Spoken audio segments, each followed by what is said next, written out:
제가 보기에는 한 87세까지 살다가 죽는 게 제일 좋은 것 같아. 87세. 아주 딱 좋은 나이가 87세예요. 죽기 딱 좋은 나이가 87세 같아. 그거 넘었으면은 정말 안 보이고 안 들리고 불편해요. 그래서 87세까지 건강하게 살다가 행복하게 떠나는 그런 마음가짐이 제 생각에 참 중요한 것 같아요. 사실 지난 2017년 4월 10일 날 우리 아버지께서 세상을 떠나셨어요. 올해 떠나신 거죠. 우리 아버지는 평생 쌍시옷 소리를 한 번도 하신 적이 없어요. 예, 아버지 입에서 욕을 들어봤던 적이 없어요. 쌍시옷 소리를 한 번도 들어본 적이 없어요. 자식들, 내 자식을 키울 때 매질 한 번 하시지 않으셨어요. 그리고 우리 아버지는 참 남 욕을 하신 적이 없어요. 보통 뭐 누구 욕도 하고 정치인 욕도 하고 뭐 세상도 욕하는데 한 번도 욕하신 적이 없어요.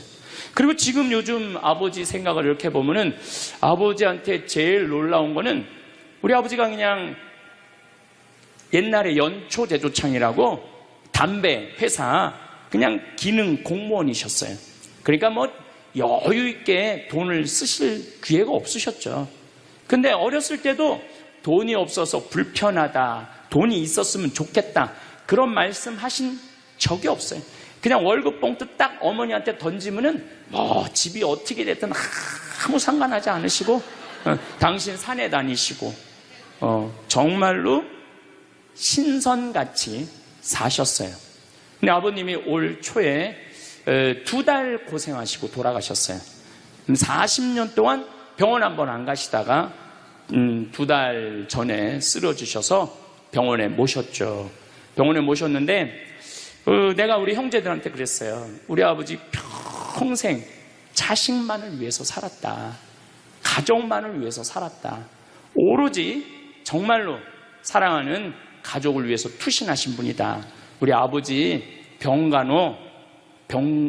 간병인한테 맡기지 말자. 우리가 사형제니까 우리가 모시자. 그래서 누나가 제일 위니까 누나가 이틀, 큰형 이틀, 둘째 형 이틀. 난 이제 장가 안 갔으니까 나는 하루.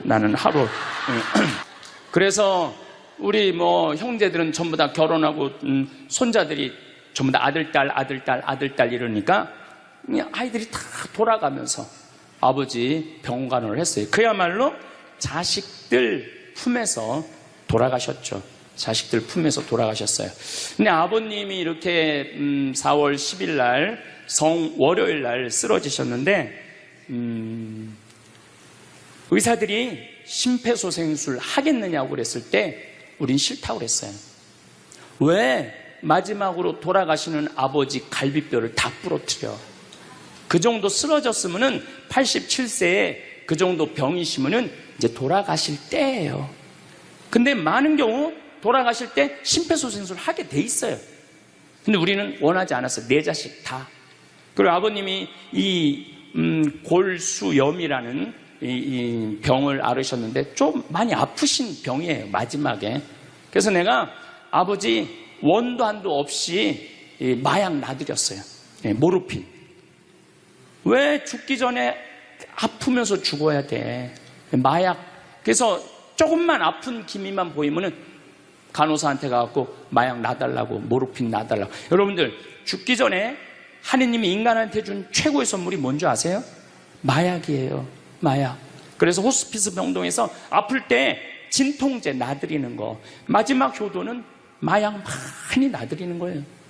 그래서 우리 아버지 돌아가시기 전에 원도 한도 없이 마약하고 가셨어요. 원도 한도 없이. 무슨 얘기냐면 부모하고 자식은 살아서도 좋고 죽어서도 좋아야 돼. 그런데 부모님이 10년 동안 똥오줌 싸고 치매 걸려갖고 지겨워. 부모님 찾아오지도 않았어. 그래갖고 부모님이 돌아가셨어. 그럼 자식이 땅을 치고 불효한 것에 대해서 울면서 통곡해. 그리고 돌아가셨는데도 부모님 먼 데다 모셔놔갖고 1년에 한 번, 2년에 한 번 가고 살아서도 안 좋고 죽어서도 안 좋은 거예요. 그러니까 여러분들은 살아서도 좋고 죽어서도 좋은 부모 자식 관계를 유지하려면 죽음에 대해서 생각을 많이 하셔야 돼. 죽음에 대해서. 여러분은 몇 살까지 살고 싶으신가요? 황창현 신부님께서는 87세까지 살다가 죽는 게 제일 좋은 것 같다고 하시는데요. 저는 나이 들어서 너무 오래 사는 것도 고통일 것 같습니다. 자식과 살아서도 좋고 죽어서도 좋으려면 죽음에 대해 잘 생각해야 합니다. 자식 또한 부모님이 돌아가시고 나서 불효한 것에 대해 울면서 후회하지 않을 수 있어야 합니다. 오늘 황창현 신부님께서는 죽었다가 다시 살아난 사람들 2,500명에게 들은 하늘나라의 경험에 대해 말씀해 주시는데요. 죽으면 끝일까요? 끝이 아닐까요? 영상 후반부에 있는 나이가 들어도 늙지 않는 비밀, 무병장수하는 7가지 장수 습관도 꼭 끝까지 들어보셨으면 좋겠습니다. 황창현 신부님의 행복 특강, 지금 바로 시작하겠습니다. 영상이 마음에 드신다면 구독, 좋아요, 알림 설정 부탁드립니다. 제가 지금 화의 도전이라는 주제로 강의를 하고 있습니다. 지금은 4차 산업혁명 시대에 들어서고 있다고 그래요. 도대체 4차 산업이 뭐냐? 1차 산업은 증기기관의 발명 이후부터 1차 산업에 1800년서부터 한 1900년대까지 이 와트라는 사람이 증기를 가지고 힘을 쓰면서부터 증기기관차, 증기기선, 배, 그 다음에 옷 짜는 것도 증기방적기, 뭐 이래갖고 영국에서 시작된 산업혁명을 1차 산업이라고 그래요. 그리고 2차 산업은 에디슨이 1905년에 발견한 전기. 이 전기, 이게 1905년에 에디슨이 발명한 거예요. 그래서 이 전기로부터 시작되는 것을 2차 산업이라고 그래요. 지금 우리는 이 전기의 혜택을 다 받고 살죠. 여러분들 전기 다리미, 그 다음에 세탁기, 냉장고, 텔레비전, 전기 아닌 게 하나도 없어요. 여기 계신 분들은 2차 산업의 혜택을 받고 사시는 분들이죠. 그런데 3차 산업은 컴퓨터, 인터넷, 특별히 스티브 잡스가 시작한 스마트폰, 이게 완전히 세상을 완전히 바꿔놓은 것 3차 산업이에요. 1차 산업 때는 안 태어났지만은 2차 산업, 3차 산업은 누리고 사시는 분들이에요. 그런데 지금은 무슨 시대로 들어서느냐 하면 4차 산업 시대로 들어서고 있어요. 4차 산업이라는 건 뭐냐면은 인공지능, 로봇, DNA 조작, 이런 완전히 새로운 세상이 펼쳐지고 있죠. 지금 1940년도에 태어나신 분들, 1940년에서 49년 사이에 태어나신 분들 손 들어보세요. 이분들이 제일 복잡한 세상 속에서 살아가는 거예요. 이게 너무 세상이 변하는 걸 다 누리고 살아가는 분들이 지금 1940년서부터 50년, 1950년, 60년에 태어난 분들이 2차 산업, 3차 산업, 심지어 4차 산업 시대까지 살고 있는 거예요. 1941년에 이제 내일 모레겠네요. 12월 8일 날 일본이 진주만을 습격을 해요. 그거를 여러분들은 무슨 전쟁으로 들었느냐면 대동아 전쟁으로 들었어요. 그거는 일본 입장이고, 일본이 대동아 전쟁이지 우리는 아무 상관없어요. 근데 우리는 대동아 전쟁에 내가 그때 고생했다고 그러는데 그건 일본의 속국의 입장이야. 그러니까 그 대동아 전쟁이라는 말 우리 쓰지 말아야 돼. 태평양 전쟁이겠지. 미국하고 일본하고 한 전쟁. 그 태평양 전쟁 속에서 태어나갖고 고생이란 고생은 다 한 분들이 지금 70대예요. 그 전쟁 끝나고 좀 난 줄 알았더니 6.25가 또 터졌네.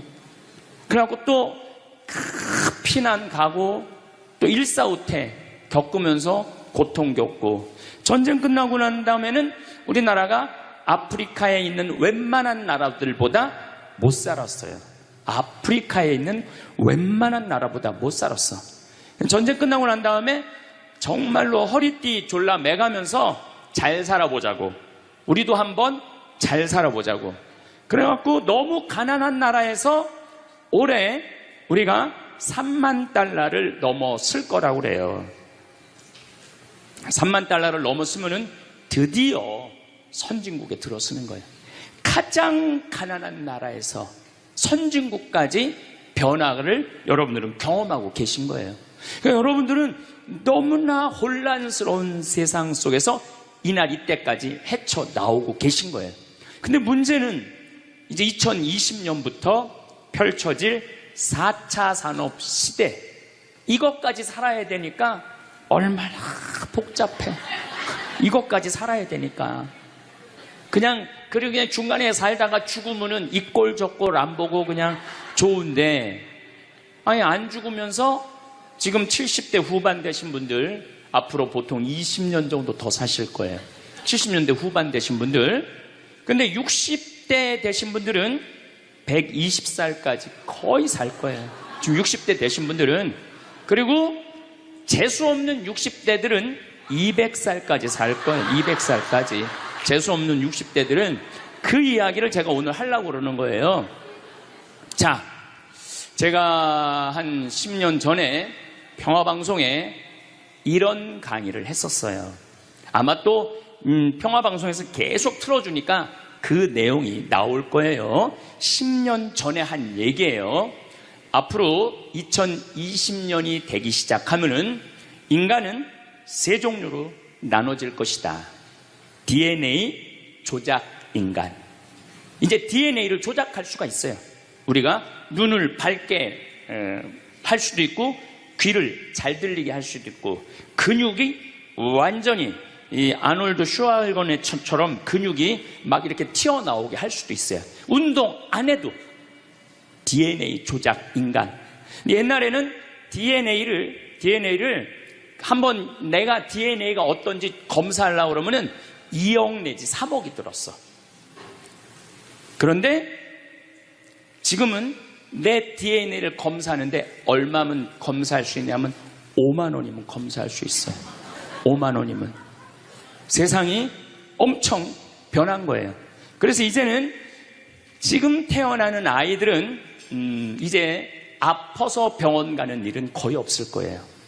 미리 병원에서 전화를 해요. 너 요때쯤 심장마비가 올 DNA가 있다. 와서 고쳐라. 그럼 DNA 조작만 하면 심장마비가 넘어가는 거예요. 그러니까 안젤리나 졸리라는 미국의 영화 배우가 있어요. 2010년에 유방을 잘랐어요. 왜냐하면 DNA 검사를 해보니까 언니도 그렇고 엄마도 그렇고 유방암이 있는 거야. 본인도 유방암에 걸릴 확률이 있는 거야. 그러니까 미리 병을 예방을 하는 시대가 오는 거예요. 그게 DNA 조작 인간이에요. 근데 우리 교회는 그런 걸 절대 허락하지 않죠. 절대 허락하지 않는데 절대 현대인들은 할 거라는 거예요. 그 다음에 두 번째 인간은 어떤 인간이냐면 사이버 인간, 기계 인간이에요. 인공지능 로봇 인간. 그래갖고 이 인공지능 로봇 인간이 나오면은 안 그래도 1940년서부터 지금까지 복잡다단한 세상을 살아왔는데 이제 로봇하고 같이 살게 되는 세상이 이제 곧 이제 되는 거죠. 그리고 이제 세 번째 인간은 오리지널 인간. 여러분들, 저나 여러분들. 근데 누가 제일 떨어지느냐? 오리지널 인간이 제일 떨어질 거예요. 그래서 앞으로는 이제 어떤 세상이 제일 걱정되는 게 뭐냐면은 로봇가 공장에서 일하는 거예요. 로봇가 공장에서 일을 하게 되면은 많은 노동자들은 일자리를 잃어버려요. 현재 몇 명 정도 일자리를 잃어버릴 걸로 예상을 하냐면 8억 명 정도가 일자리를 잃어버린대. 8억 명. 그러니까 노동자의 4명 중에 1명은 일자리를 잃어버리는 거. 이거 보통 심각한 문제가 아니에요. 그래서 이제 웬만한 사람들은 공장에서 일할 수가 없어. 누가 다 일을 해? 로봇가 다 하니까. 그리고 요즘 그 조그만 회사 사장들 말을 들어보면은 요즘 뭐 노동자들 옛날에는 죽으라고 일했는데 아침에 잠깐 나가서 커피 마신다고 와서 커피 한 잔 마시고, 또 잠깐 나가서 좀 일하는 척하고 들어와서 밥 먹는다고 그러고, 또 조금 나가서 그러니까 돈 주고 일을 시킬 수가 없다는 거예요. 그러니까 만약에 로봇가 일을 하면은 사람을 시키겠느냐? 로봇을 시키겠느냐? 당연히 로봇을 시키는 거죠. 그러니까 점점 사람이 일자리를 빼앗길 것이라는 거예요. 로봇을 쓰는 사장들은 돈을 어마어마하게 벌고, 그런 자본이라든지 그런 능력이 없는 사람들은 무지무지하게 가난하게 사는 거예요. 이제 앞으로 여러분들이 5년 후, 10년 후에 볼 세상이 그렇다는 거예요. 그래서 요즘 세계적으로는 어떤 정치적인 시도를 하느냐 하면은, 그럼 일자리 없는 사람들은 먹고 살아야 될 거 아니야, 사람인데. 그래서 로봇한테 세금을 매기는 거예요. 그래갖고 로봇가 만약에 일을 하면은 저 로봇한테 100만 원 세금을 매기는 거야, 그 로봇한테. 그래갖고 그 100만 원을 누구한테 줘? 일 못하는 사람한테 주는 거예요. 그게 기초생활 수급이라는 거예요. 기초생활 수급. 그러니까 기초생활 수급을 이제는 10만 명, 100만 명이 받는 게 아니라 8억 명, 10억 명이 받는 세상. 그러니까 이제 앞으로 미래에 펼쳐질 세상은 지금 생각하는 거라고 너무 다른 세상이 되는 거예요. 두 번째는 어떤 세상이 오느냐면 로봇하고 공존하는 세상. 벌써 초등학교는 선생님이 공부를 가르치지 않고 로봇가 학생들한테 공부를 가르치는 학교가 나왔어요. 로봇가 애들한테 수학을 가르치고 영어를 가르치는 거예요. 발음도 훨씬 좋고, 그리고 이 로봇의 장점은 뭐냐면은 차별하지 않아. 로봇은 얘가 부잣집 아들이든지 얘가 공부를 못하든지 잘하든지 차별하지 않는 거예요. 그리고 웬만한 선생님보다 훨씬 잘 가르친다는 거예요. 그러니까 이제는 로봇가 교사가 되는 그런 시대가 온 거예요. 또 이제는 앞으로는 무슨 세상이 될 거냐면, 어린아이들 돌보는 보모가 누가 돌보느냐면 로봇가 돌보는 거예요. 나 동화책 읽어줘. 그럼 엄마는 나 바빠, 짜증나, 아이 너 잠이나 자, 이런데 보모 로봇은 나 동화책 읽어주면 아주 부드러운 소리로 짜증 한번 안 부리고. 그러니까 애가 엄마를 좋아하는 것보다는 누구를 더 좋아해? 로봇 보모를 더 좋아하는 거야. 나 엄마 필요 없다고. 이거 정말 우스갯소리가 아니라요, 진짜 벌어질 일이에요. 또 이제 로봇은 아내가 중풍이 걸렸어. 그래서 움직이질 못해. 그럼 누가 병간호를, 운동을 도와주느냐면 로봇가 도와줘요. 근데 이 로봇은 완전히, 제가 지난번 강의 때도 얘기했지만은 이제 섹스 로봇가 나온다고 그랬죠. 록시라고. 5가지를 고를 수 있다고 그래요. 피부색, 키, 성격, 이런 걸 고를 수가 있대. 그러니까 까칠한 여자, 부드러운 여자. 내가 까칠한 여자 좋아하면 성격 까칠한 로봇을 고르면 되는 거야. 근데 문제는 아내가 아파. 남편은 나가서 돈 벌어야 돼. 그래서 로봇을 하나 도우미 로봇을 했어. 근데 이 로봇은 아내를 너무 따뜻하게 해주는 거야. 그러니까 아내는 자꾸 남편한테 실망하는 거야. 자기 힘들다고 들어가서 자고. 근데 로봇은 나 좀 주물러 달라 그러면 언제든지 와서 주물러 주잖아요. 그러니까 남편한테 당신 나 필요 없다고, 나 이혼하고 싶다고. 그러니까 로봇하고 사람하고 혼동하는 세상이 오는 거예요. 로봇하고 사람하고. 그리고 더욱 2040년이 되면은 이 로봇가 감정까지 느껴. 사랑까지 할 수 있다는 거예요. 사랑까지. 아내 역할을 다 할 수 있는 세상이 온다는 거예요. 저 신부님 너무 앞서 나가는 거 아니야? 앞서 나가는 거 아니에요. 지금 미래 과학자들은 다 그런 세상이 온다고. 근데 이게 먼 미래가 아니라 바로 코앞에 와 있다는 거예요.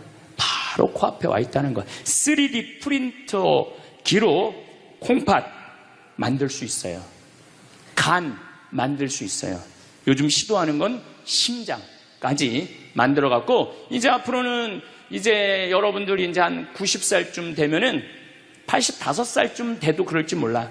생일날 아버지 이번 생일에 아버지 간 좀 갈아드릴게요. 그래갖고 간 갈아주고, 내년에는 심장 갈아드릴게요. 심장 갈아주고. 그런 세상이 올 가능성이 굉장히 많아요. 그럴 세상이. 참 이게 오래 사는 게 2045년까지만 살면은 안 죽는다는 거예요. 2045년. 그러니까 내가 80살까지만 나도 살면 어떻게든지 버티면은 안 죽을 수 있다는 거. 80살까지만. 앞으로 펼쳐질 세상에 가장 걱정스러운 게 뭐냐면은 수명 연장이에요. 수명 연장.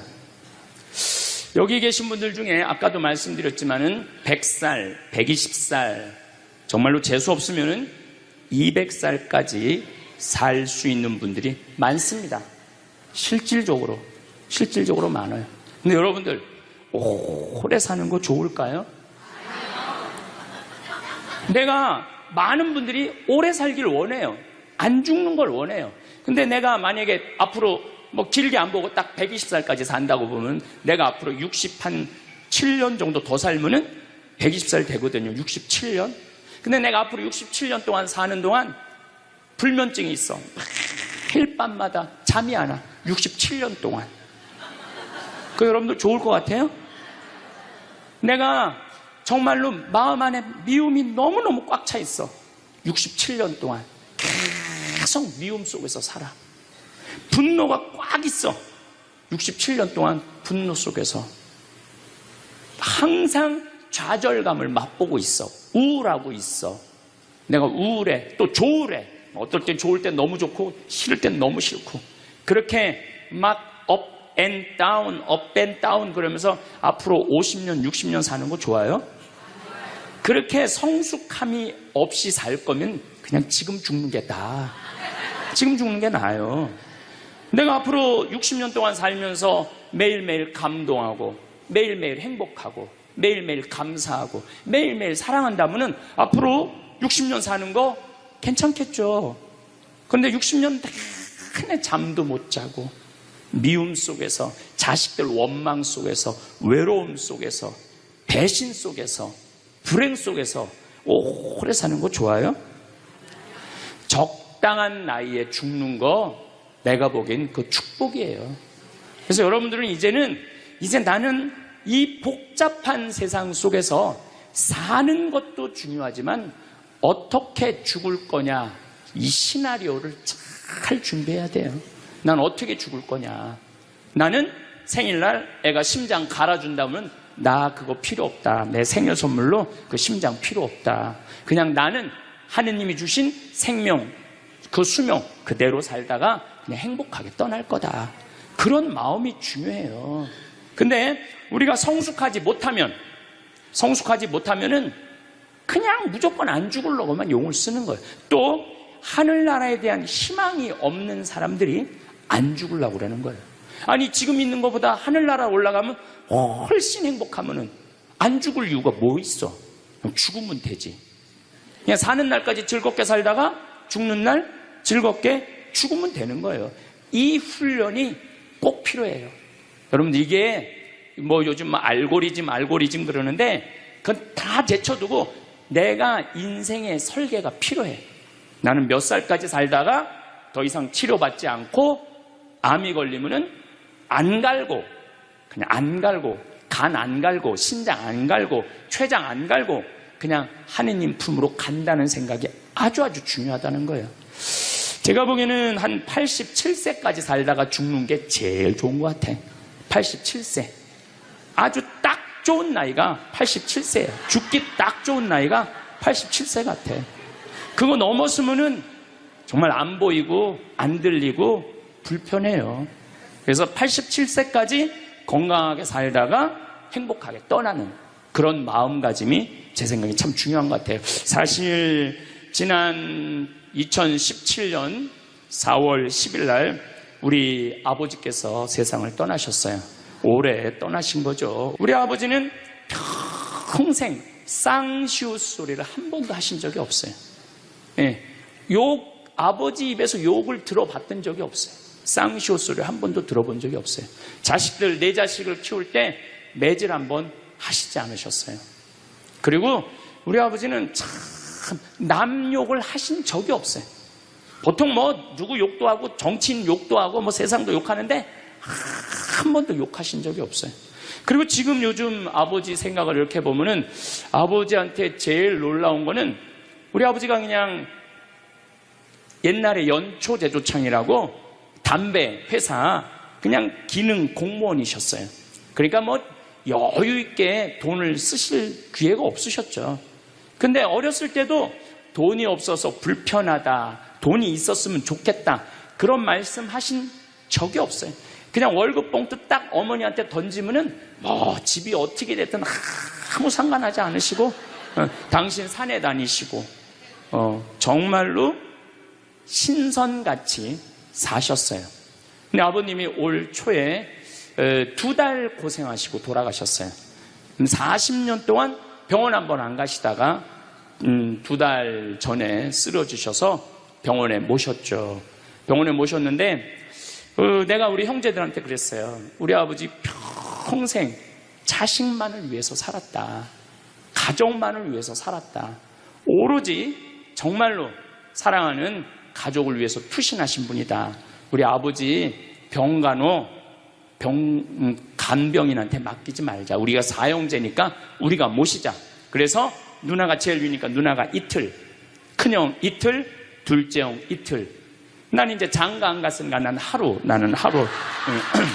그래서 우리 뭐 형제들은 전부 다 결혼하고 손자들이 전부 다 아들, 딸 이러니까 그냥 아이들이 다 돌아가면서 아버지 병간호를 했어요. 그야말로 자식들 품에서 돌아가셨죠. 자식들 품에서 돌아가셨어요. 근데 아버님이 이렇게 4월 10일 날 월요일 날 쓰러지셨는데 의사들이 심폐소생술 하겠느냐고 그랬을 때 우린 싫다고 그랬어요. 왜 마지막으로 돌아가시는 아버지 갈비뼈를 다 부러뜨려? 그 정도 쓰러졌으면은 87세에 그 정도 병이시면은 이제 돌아가실 때예요. 근데 많은 경우 돌아가실 때 심폐소생술 하게 돼 있어요. 근데 우리는 원하지 않았어요. 네 자식 다. 그리고 아버님이 이 골수염이라는 이 병을 앓으셨는데 좀 많이 아프신 병이에요. 마지막에. 그래서 내가 아버지 원도 한도 없이 마약 놔드렸어요. 모르핀. 왜 죽기 전에 아프면서 죽어야 돼? 마약. 그래서 조금만 아픈 기미만 보이면은 간호사한테 가갖고 마약 놔달라고, 모르핀 놔달라고. 여러분들 죽기 전에 하느님이 인간한테 준 최고의 선물이 뭔지 아세요? 마약이에요. 마약. 그래서 호스피스 병동에서 아플 때 진통제 놔드리는 거, 마지막 효도는 마약 많이 놔드리는 거예요. 그래서 우리 아버지 돌아가시기 전에 원도 한도 없이 마약하고 가셨어요. 원도 한도 없이. 그 조금의 고통을 덜어주는 게 내가 보기에는 효도라는 생각이 들더라고요. 아버지 이렇게 쓰러졌을 때 생명 유지장치 하겠느냐고 의사들이 얘기를 하더라고요. 우리는 아무도 원하지 않았어요. 그냥 아버님 편안하게 보내드리고 싶다고. 왜? 우리 아버지는 참 행복하게 사셨어요. 자식들이 아버지를 너무너무 좋아하고 사랑하고. 그래서 뭐 효도를 뭐 원도 한도 없이 해드렸냐, 이럴 건 자신 있게 말씀 못 드리죠. 하지만 그래도 자식들이, 아버지, 손자, 손녀들이 할아버지 너무너무 사랑했기 때문에 편안하게 보내드릴 수 있었어요. 제가 작년에 왠지 우리 아버님한테 용돈을 많이 드리고 싶더라고요. 평생 돈 한번 넉넉하게 써보시지 못한 아버지한테 용돈 많이 드려야 되겠다. 그래서 제가 작년에는 이제 외부 강의 한 달에 한 번 하면 한 번, 두 번 하면 두 번. 아버지가 무슨 돈을 이렇게 많이 주느냐고, 신부님. 아버지 원도 한도 없이 마음껏 써보시라고.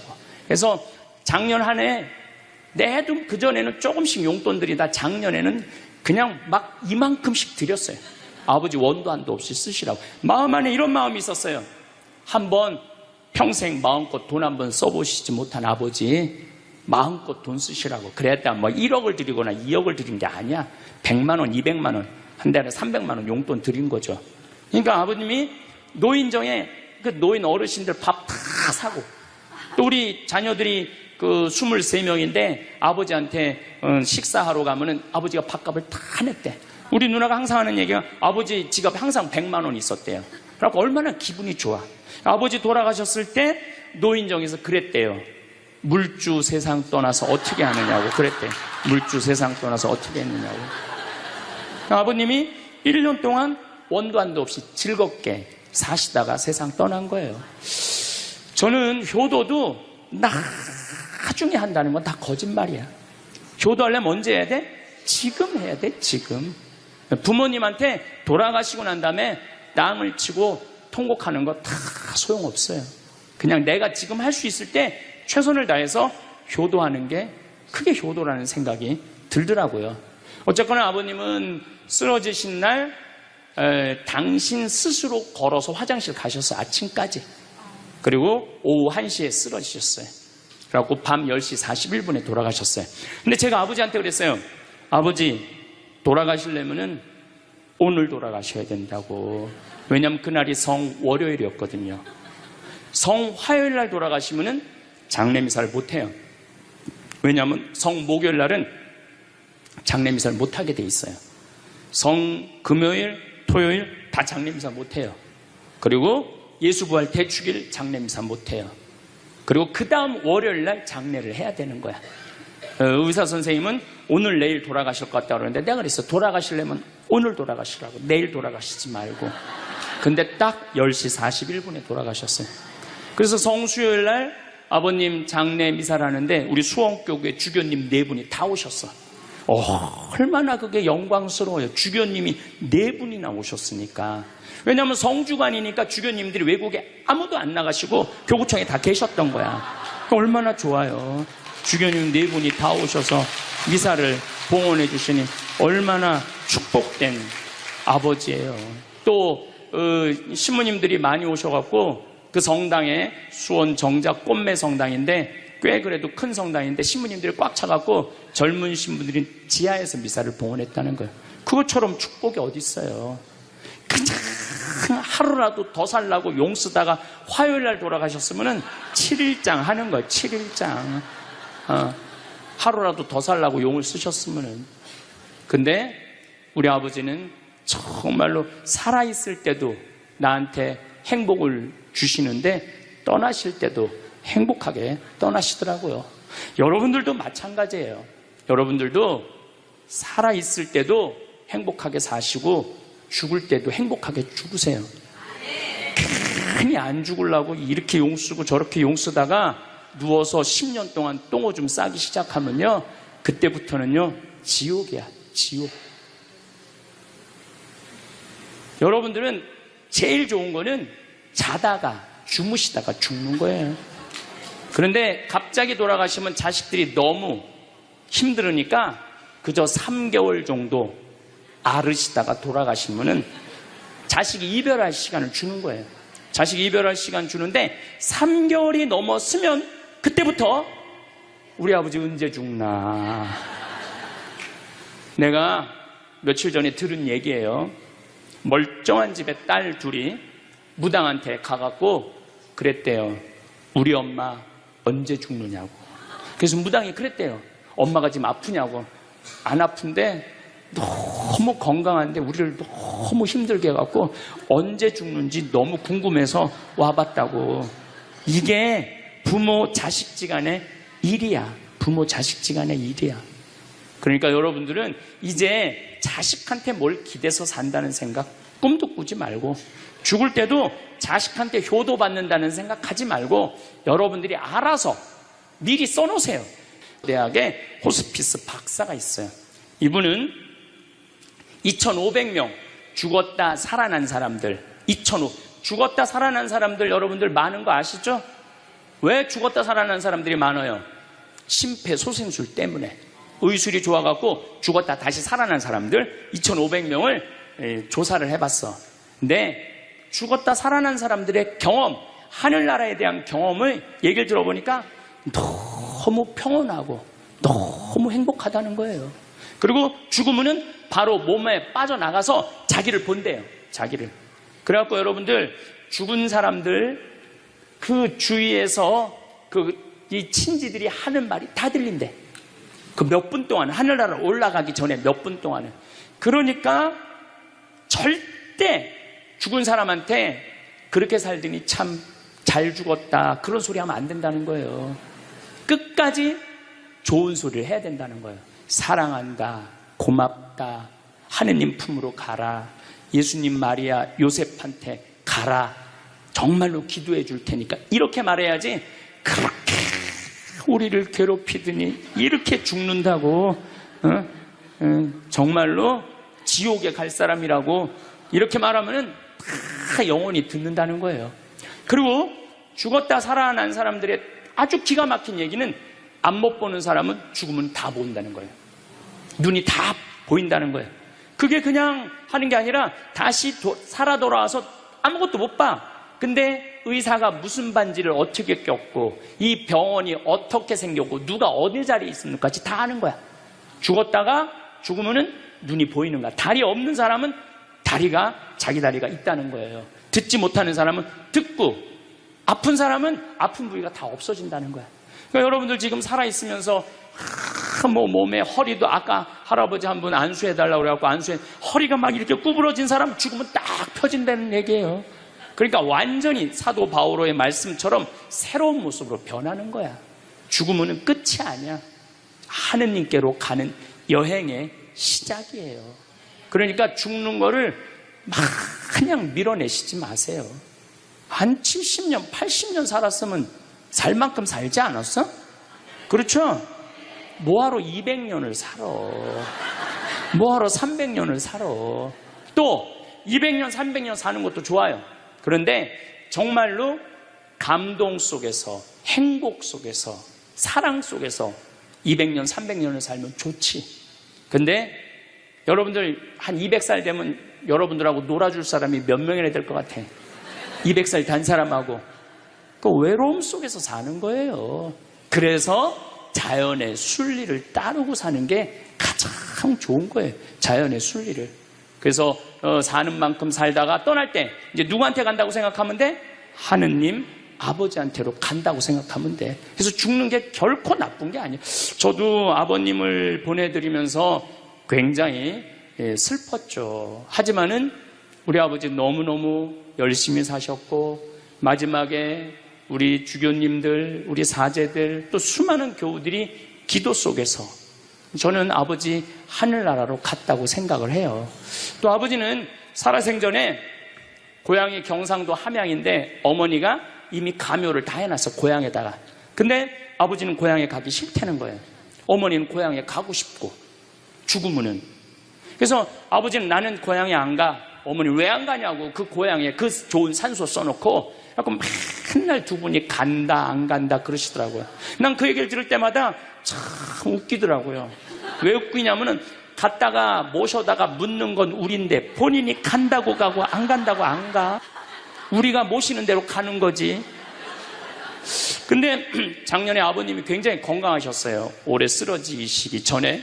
근데 아버님 말씀이 제 귀를 울리더라고요. 그래서 우리 천주교 수원교구 안성 천주교 공원묘원에 갔어요. 가고 우리 후배 신부님한테 제일 좋은 자리를 좀 봐줘라. 딱 갔는데 정말로 산소 자리가 좋더라고요. 그냥 양지 바른데 앞에 우리 아버지가 참 파란 걸 좋아하셨는데 그 아버님 내가 산소 자리 본데 앞에 파란 골프장이 쫙 보여. 얼마나 좋은지. 그래갖고 아무도 몰래, 우리 가족 아무도 몰래 내가 예약을 해놨어요. 그러니까 아버님 돌아가셨을 때 안성 천주교 공원묘 모셨죠. 아버님이 왜 고향에 가기 싫어하셨느냐면은 우리 큰할아버지, 둘째 할아버지가, 셋째 할아버지까지 있었는데 큰할아버지가 딸만 6을 낳았어요. 둘째 할아버지는 아들을 3을 낳았는데 둘째 할아버지, 첫째 아들이 우리 아버지야. 근데 1930년, 우리 아버지가 30년생이시니까 87세니까 그때는요, 장손집에 아들이 없으면 8살 이전에 큰아버지 집에 가서 양자로 자라야 돼. 아버지는 그랬던 거예요. 그래서 친어머니 아버지 밑에서 못 자라셨어. 그래 고향이 싫은 거야.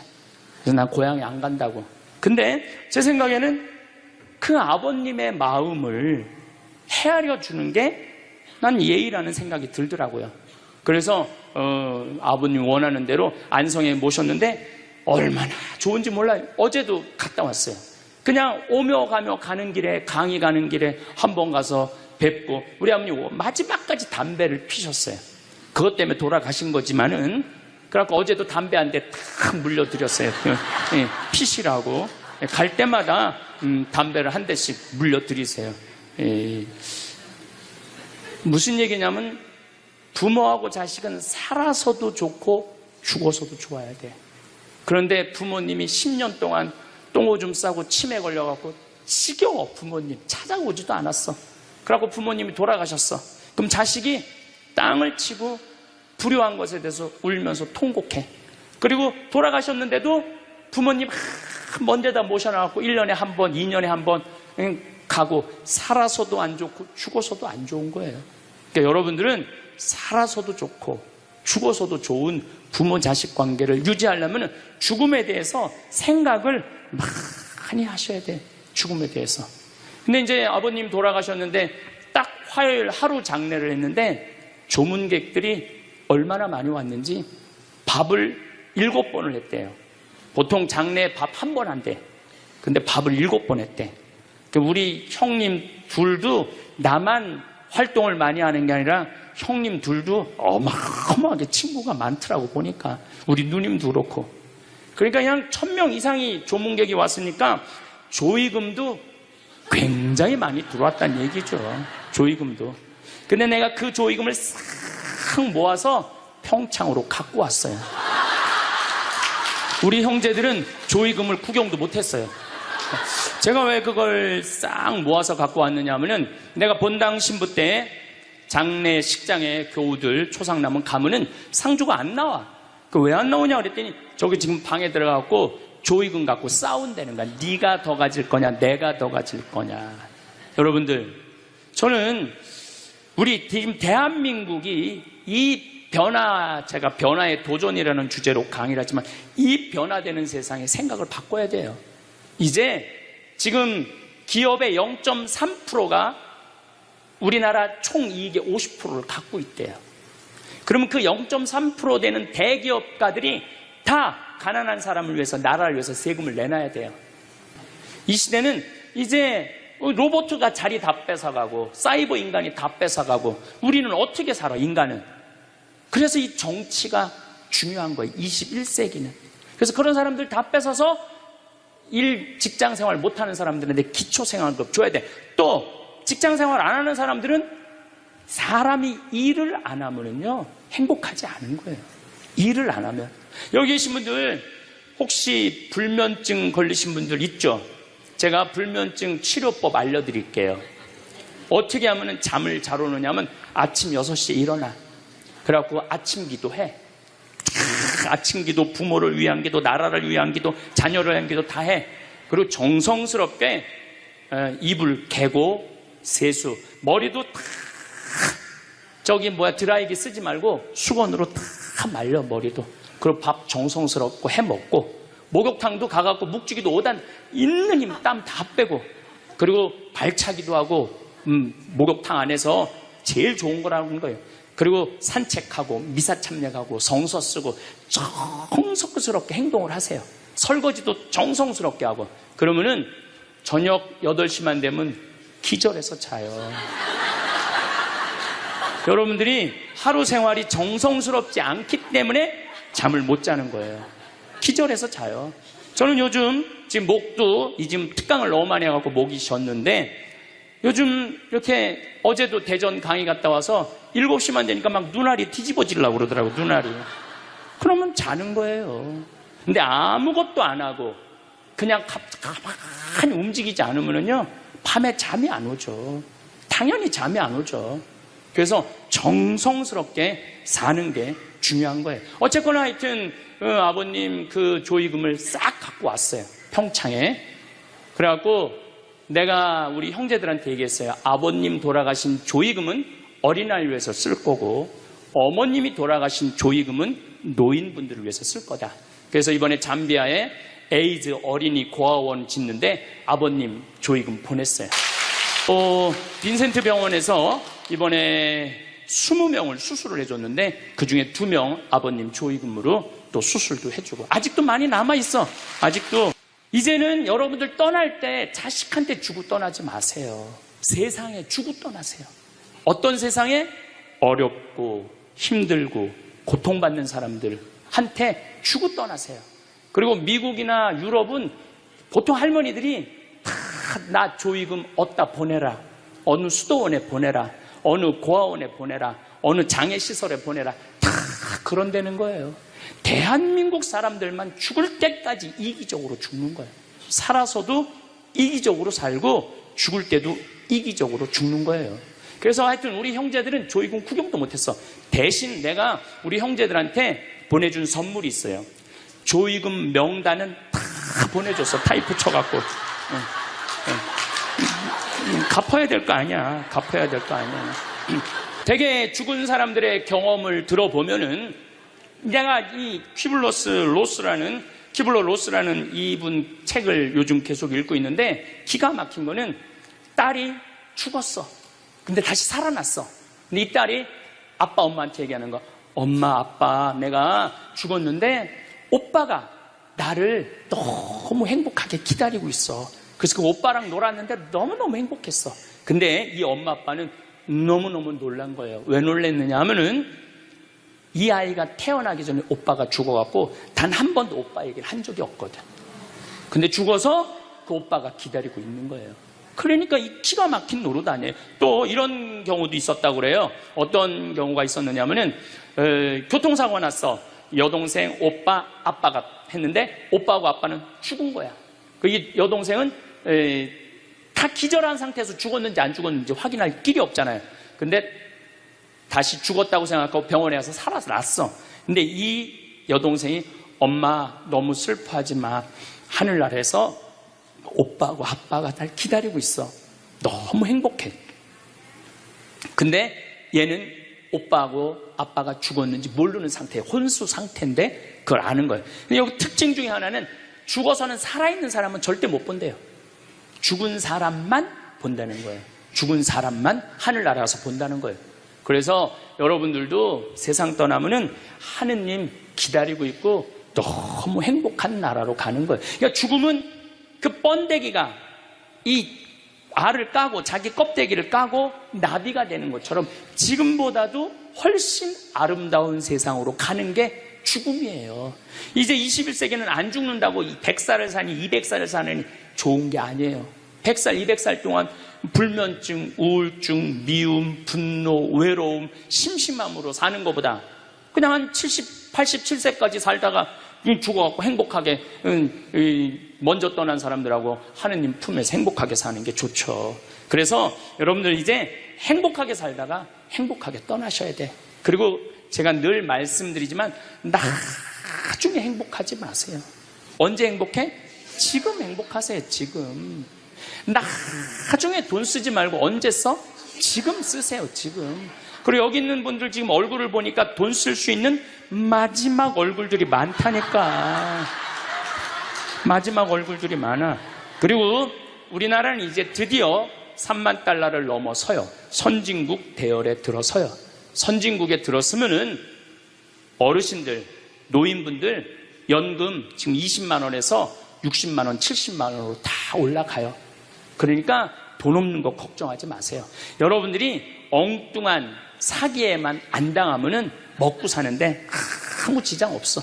욕심만 안 부리면은 충분히 행복하게 살 수 있어. 그리고 이렇게 강의 따라다니면서 배우는 여러분들, 진리를 목말라 하는 여러분들은 앞으로 행복하게 사실 수 있으세요. 예. 인생의 주인공은 나야. 내 자식이 아니고 내 남편이 아니고 내 아내가 아니야. 내 행복은 누가 책임지느냐면 내가 책임지는 거야. 내가 지금 불행한 거는 남편 탓도 아니고 자식 탓도 아니고 누구 탓이야? 내 탓이야. 왜? 나를 위해서 쓰는 법을 배운 적이 없어. 나를 위해서. 버는 법은 배웠는데 쓰는 법을 배운 적이 없어. 본인들을 위해서 쓰세요. 자, 1960년대, 70년대는 열심히 살아야 돼. 너 정말로 아끼고 살아야 돼. 가난했을 때 얘기해요. 이제 3만 달러가 넘었을 때는 이제는 재밌게 살고 행복하게 살고 의미 있게 살고 나누고 살아야 돼. 언어가 이제는 바뀌어야 돼. 그래서 여러분들 정말로 이제는 의미 있고 재미있고 행복하게 생활하시길 바라겠습니다. 다음 시간은 의미 있고 재미있고 행복한 삶이 뭔지 제가 말씀드리도록 하겠습니다. 감사합니다. 여러분은 몇 살까지 살고 싶으신가요? 아무리 오래 살아도 건강하게 살지 못하면 소용없는 것이겠지요. 오늘은 무병장수하는 7가지 장수 습관을 말씀드리겠습니다. 나이 들수록 운동보다 이 습관만큼은 목숨 걸고 꼭 해야 합니다. 사람마다 인생의 길이가 있습니다. 우리는 그걸 수명이라고 말합니다. 그렇다면 왜 어떤 사람은 오래 살고 다른 사람은 짧게 살까요? 2022년 노인 학회지에 발표된 연구에 따르면 실험 연구에 참가했던 사람 중에 긍정적이고 낙관적인 사람은 그렇지 않은 사람보다 90세 이상 살 가능성이 높았다고 발표했습니다. 다시 말해서 두려움과 걱정을 없애라는 말입니다. 사람들이 의외로 모르는 7가지 장수 습관. 지금 이 영상을 보고 난 뒤 한 번에 모든 걸 하려고 하지 않고 7가지 습관 중에 한 개만 딱 가져가겠다는 마음으로 30분 안에 실천해 보세요. 무병장수 인생을 사는데 많은 도움을 줄 거라 확신합니다. 첫 번째, 절대 귀가 멀어지면 안 됩니다. 흔히 나이를 먹으면 귀가 잘 안 들리게 되는 게 당연하다고 여기는데 청력 감퇴는 그리 쉽게 볼 문제가 아닙니다. 귀가 잘 안 들리면 인지 기능이 급격히 떨어지게 되기 때문입니다. 청력이 떨어지면 다른 사람과 대화할 일이 줄어듭니다. 상대방의 이야기를 편안하게 들을 수 없으니 아무래도 누군가와 이야기하기 꺼려집니다. 이러면 사회 활동량이 줄어들고 우울감을 자주 느끼며 사회적 고립 상태에 빠지기 쉬워서 인지장애를 겪을 확률이 높아지지요. 또 귀가 멀어지면 다른 사람의 말을 듣기 위해 뇌 에너지의 대부분을 청각 처리에 사용하게 되면서 다른 인지 기능들은 상대적으로 점점 쇠퇴해 갑니다. 임상 경험으로 봐도 70대의 청력이 떨어지면 인지장애가 발병하는 경우가 많았습니다. 따라서 귀가 잘 안 들린다면 이비인후과에 방문해서 난청의 진행을 늦추는 동시에 주저하지 말고 보청기를 사용해야 합니다. 귀 건강을 유지해서 다른 사람과 계속 대화할 수 있다면 인지장애가 발병할 위험도 줄어들게 할 수 있습니다. 옛날에는 보청기가 크고 갑자기 소리가 울리기도 해서 여러모로 불편했지만 요즘에는 기술이 발달한 덕에 성능이 좋아진 데다 크기도 작아져서 편리해졌습니다. 가격은 보통 100만 원, 300만 원대로 예전에 비해 저렴한 편이나 그래도 부담스럽다면 월 2만 원, 3만 원 정도로 사용할 수 있는 렌탈 서비스가 있으니 시험 삼아 이용해 보길 추천합니다. 저렴하면서도 성능 좋은 보청기를 빌려서 쓸 수 있을 것입니다. 아울러 난청의 진행 정도에 따라서 청각 장애인으로 인정받으면 국가에서 제공하는 보조금을 받을 수도 있습니다. 두 번째, 나이 들수록 외모에 신경 써야 합니다. 심리치료법 중에 행동을 변화시켜서 감정을 조절하는 행동치료라는 방법이 있습니다. 흔히 알고 있는 인지치료와 대응하는 개념으로 이전과는 다른 새로운 경험을 시도하거나 낡은 습관을 바꿔서 마음을 치료하는 방법입니다. 이는 60에서 70대 노인이 젊어지는 방법으로도 딱 들어맞습니다. 기분이 좋지 않을 때 억지로라도 화장을 하고 머리를 다듬으면 마음이 한결 나아집니다. 보통은 행동보다 마음이 먼저라고 생각하기 쉽지만 때로는 마음이 행동의 지배를 받습니다. 다시 말해 예쁜 옷을 입거나 보톡스로 주름을 펴는 등 외모에 신경을 씀으로써 감정까지도 조절할 수 있습니다. 따라서 고령자일수록 외모 관리가 중요합니다.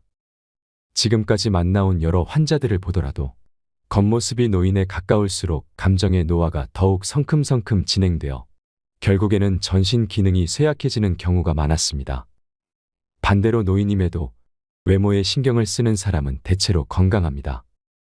요양원에는 보통 출장 미용사가 정기적으로 찾아와서 커트와 파마 염색 등의 유료 서비스를 진행하는데 직원들에게 물어보면 이러한 서비스를 이용하는 사람들은 대체로 인지장애 단계가 낮고 진행 속도도 더디다고 합니다. 나 역시 인지장애를 앓고 있는 고령의 여성이 공들여 화장한 모습을 보면서 어딘가 모르게 생기가 넘치는 듯하다는 느낌을 여러 차례 받은 적이 있습니다. 나이든 여성이라면 화장을 하고 머리를 손질할 뿐 아니라 필러나 보톡스를 맞아서 피부를 젊게 유지하는 것도 정신 건강에 도움이 됩니다. 최근에는 가격이 상당히 저렴해져서 3에서 6개월에 한 번씩 30만, 40만 원 선이면 이용할 수 있습니다. 피부 관리를 받으면 확실히 눈에 띄게 주름이 펴지고 예뻐집니다. 나이가 들어도 주변 사람들에게 충분히 매력적으로 보일 수 있습니다. 아직도 우리나라에서는 이러한 안티에이징 시술을 반칙이라고 여기는 사람이 많습니다. 하지만 노후에는 어떤 일이라도 반칙으로 단정짓지 않는 사고방식이 중요합니다. 세 번째, 고기를 먹어야 합니다.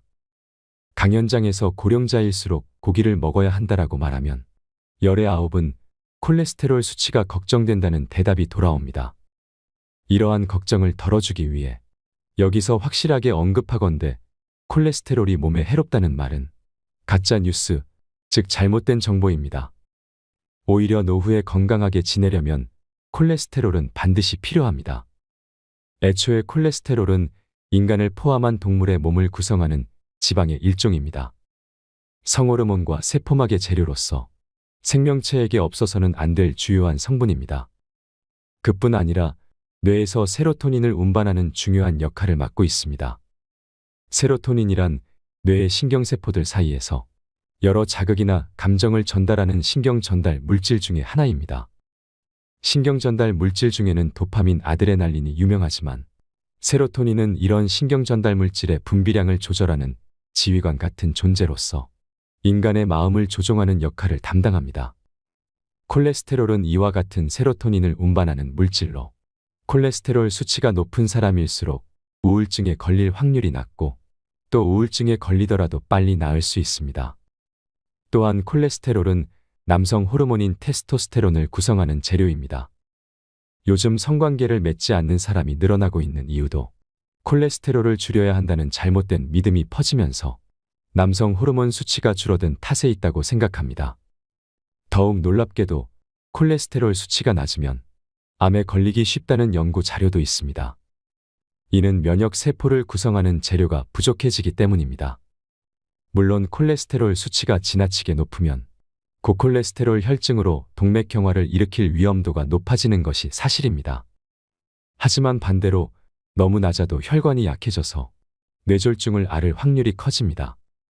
일본인의 평균 수명이 세계에서 제일 높은 축에 속하는 이유 중에 하나도 옛날과는 비교할 수 없을 만큼 고기를 많이 먹어서 콜레스테롤 섭취량이 크게 증가한 덕에 있습니다.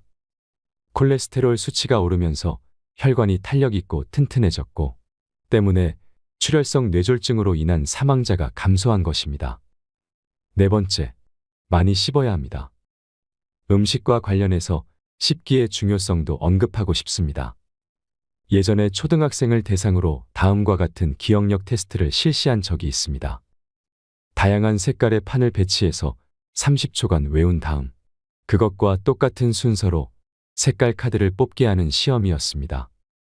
그런데 이때 껌을 씹으면 정확도가 2배나 올라갔습니다. 연구 결과 껌을 씹으면 뇌의 혈류량이 증가했는데 특히 기억을 관장하는 해마의 혈류량이 크게 늘어났습니다. 이는 우리가 음식을 씹을 때 사용하는 근육인 깨물근이 3차 신경을 통해 뇌와 이어져 있기 때문입니다. 깨물근이 움직이면 대뇌와 편도체 같은 인지 기능을 담당하는 뇌 부위가 자극을 받아서 혈류량이 늘어납니다. 또 껌을 씹으면 치아를 감싸고 있는 치근막에도 압력이 전달되는데 이 역시 뇌와 이어져서 뇌를 자극하고 활성화합니다. 따라서 반대로 건강하지 못한 치아는 인지 장애를 일으키는 원인이 됩니다. 이유는 크게 2가지입니다. 첫째, 씹는 횟수가 줄어들면 뇌로 가는 자극이 감소해서 인지 기능이 떨어지게 되기 때문입니다. 둘째, 씹는 힘이 약해지면 신선한 채소와 같이 딱딱한 음식을 피하고 면처럼 부드러운 음식을 자주 먹게 되는데 그에 따라 비타민이 부족해져서 인지장애가 발생할 위험이 커집니다. 실제로 치아가 거의 없는 사람은 치아가 20개 이상 있는 사람에 비해 인지장애가 발생할 확률이 1.85배나 높다는 연구 결과가 있습니다. 또 알츠하이머형 인지장애 환자는 채소 섭취량이 적다고 합니다. 이 때문에 건강하게 오래 살고 싶다면 돈이 많이 들더라도 틀니나 임플란트를 활용해서 치아 건강을 지켜야 합니다. 덧붙여서 뇌를 자극하기 위해서는 깨물근을 많이 움직여야 하므로 껌이나 오징어를 자주 씹으면 좋습니다. 심심할 때 간식거리를 씹는 것만으로도 뇌 건강을 지켜낼 수 있습니다. 새끼 식사를 할 때에도 젊었을 때보다 더 많이 씹어먹는 습관을 들여야 합니다. 이러한 작은 습관이 뇌의 노화를 늦춥니다. 5번째, 무슨 일이든 일을 해야 합니다. 세계적으로 인정받는 장수 지역에는 다음과 같은 공통점이 있다고 합니다. 무엇보다도 사람들이 꾸준히 몸을 움직입니다. 장수 지역에는 나이가 들어도 밭일, 정원 가꾸기, 집안일 등으로 꾸준히 몸을 움직이는 사람들, 즉 일하는 사람들이 많았습니다. 그 외에도 배부르게 먹지 않기, 목적 의식 지니기, 스트레스 해소하기 등의 공통점이 있었지만 건강하게 오래 살기 위한 조건으로 꾸준히 몸을 움직이는 것, 즉 일하기를 제일 중요하게 꼽았습니다.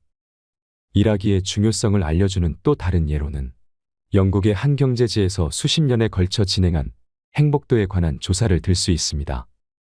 여기서는 이혼이나 배우자의 사망 실업과 같은 삶의 큰 사건으로 사람의 행복도가 어떻게 달라지는지를 조사했는데 인간의 행복도에 가장 크게 부정적인 영향을 미치는 요소는 실업이었습니다. 이혼이나 배우자의 사망보다 일자리를 잃는 일이 인간을 가장 불행하게 만드는 요소였습니다. 인간에게 일은 절대 없어서는 안 될 요소입니다. 세계 각지에서 진행된 비슷한 조사들에서 모두 늙어서도 계속 일해야 오래 살 수 있고 행복도도 높다는 결론이 나왔습니다.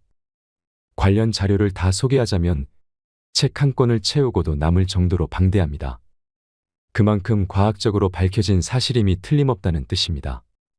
노후를 건강하고 행복하게 그리고 유의미하게 보내기 위한 가장 중요한 조건은 일하기라고 생각합니다. 정년이 곧 은퇴가 아님을 명심하고 연령에 맞게 아니 때로는 나이를 잊고서라도 계속 일하는 것이 인생을 의미 있게 보내는 방법입니다. 6번째, 규칙적인 생활로 수면 리듬을 유지해야 합니다.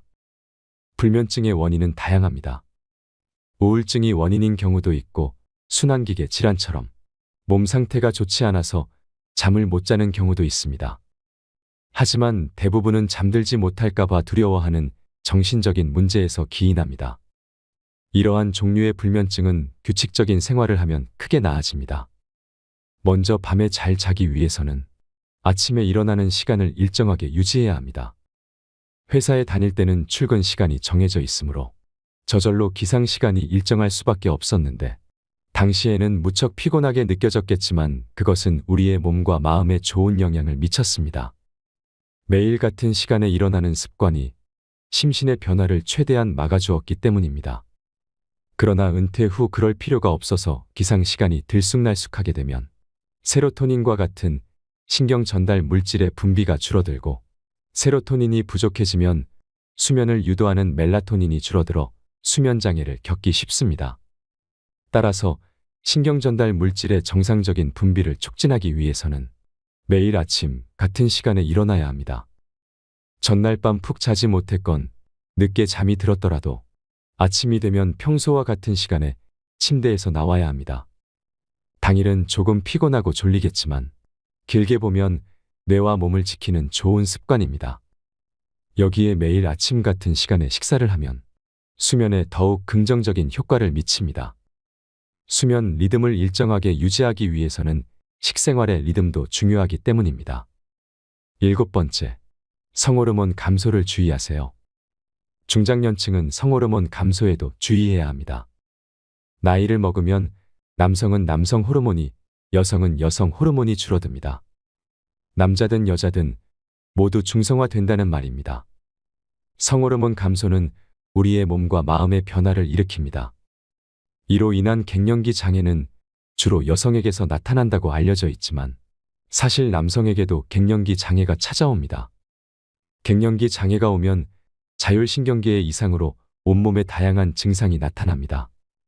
피로감, 권태감, 울화증, 다한증, 두근거림, 잔뇨감, 어깨 통증, 관절통 등 이것이 다 성호르몬 균형이 깨지면서 나타나는 증상입니다. 특히 갱년기에는 남녀할 것 없이 마음의 병을 호소하는 사람이 늘어납니다. 우울증 진단을 받은 사람은 보통 여러 가지 갱년기 질환을 함께 앓는 경우가 많습니다. 미국과 유럽에서는 성호르몬이 감소하면 호르몬 보충요법을 받는 것이 일반적이며 보험도 적용됩니다. 하지만 우리나라에서는 부작용을 우려해서인지 남녀 모두 이를 선호하지 않습니다. 나는 여성이든 남성이든 호르몬 보충요법을 적극적으로 이용을 권장합니다.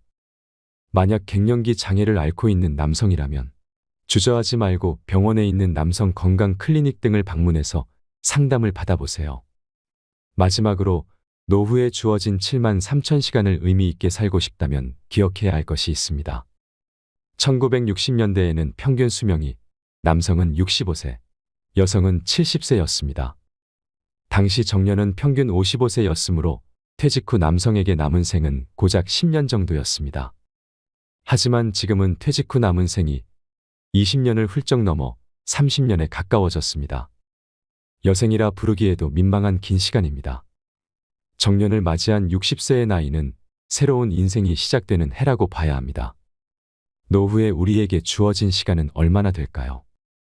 식사, 수면, 목욕 등 일상생활에 필요한 시간을 빼고 나면 하루 24시간에서 대략 10시간 정도가 남는다고 합니다. 1년으로 따지면 3,650시간입니다. 요즘에는 80세까지 건강한 사람이 많으므로 60세부터 20년 동안 약 7만 3천 시간이라는 자유시간이 주어집니다.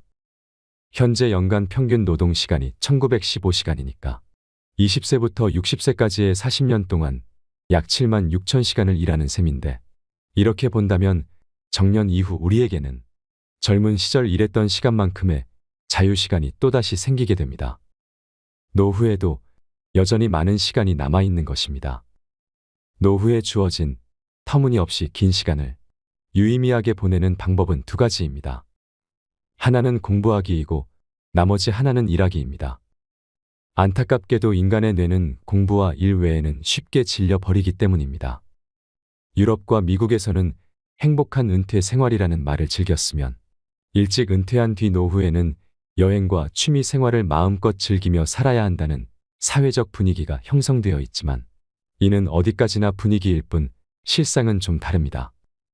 취미와 여행에 빠져 지내는 시간은 기껏해야 2에서 3년 정도이고 이후에는 이런 삶에 조금씩 실증내는 사람이 많아진다고 합니다. 환갑을 맞이하기 전까지는 60대가 되면 쉬면서 마음대로 놀고 싶다는 생각이 있었어도 이제는 그러한 인생을 살겠다는 마음을 아예 접는 노인분들이 많습니다. 그래서 힘이 닿는 한 앞으로도 계속 지금까지 해왔던 방식대로 일하자고 마음먹는 게 좋습니다. 75세, 80세는 일할 수 있다면 계속 일하는 편이 좋다는 말은 과학적으로도 증명된 사실입니다. 실로 다양한 연구와 조사를 통해 노동은 인간을 건강하게 오래 살도록 해주고 인생의 충실감을 느끼게 해주며 행복한 노후를 보내게 해준다는 점이 밝혀졌습니다. 물론 여기서 말하는 노동은 현역 시절 때처럼 매일 꼭 8시간 정도 근무해야 한다는 뜻이 아닙니다. 자신의 시간에 맞춰 파트타이머로 일해도 좋고 또 집안일이나 봉사활동처럼 다양한 형태의 노동도 포함됩니다. 무병장수하는 7가지 장수 습관 어떠셨나요? 마지막으로 행복하려면 꼭 기억해야 할 10가지에 대해 말씀드리겠습니다. 행복의 조건 10가지. 운동하라. 행복의 첫째 조건이 건강이다. 건강을 잃으면 다 잃는 것이다. 감사해라. 없는 것에 자꾸 불평하지 말고 가지고 있는 것에 5가지씩 감사하라. 대화하라. 마음이 잘 맞고 통하는 사람과 대화하라. 별난 사람과 억지로 잘 지내려다 가시에 찔리지 마라. 나이 들어서는 스트레스 받아가면서 억지로 인연을 이어갈 필요가 없다. 내가 좋아하는 사람과 지내라. 공부해라. 평생 공부한다는 마음으로 공부해라. TV 시청을 반으로 줄여라. 규칙적인 생활을 해라. 많이 웃어라. 나이 들어 잔주름이 많아도 웃는 얼굴은 평안해 보인다. 수다 떨며 살아야 한다. 입과 혀를 많이 움직여야 치매 예방에 좋다.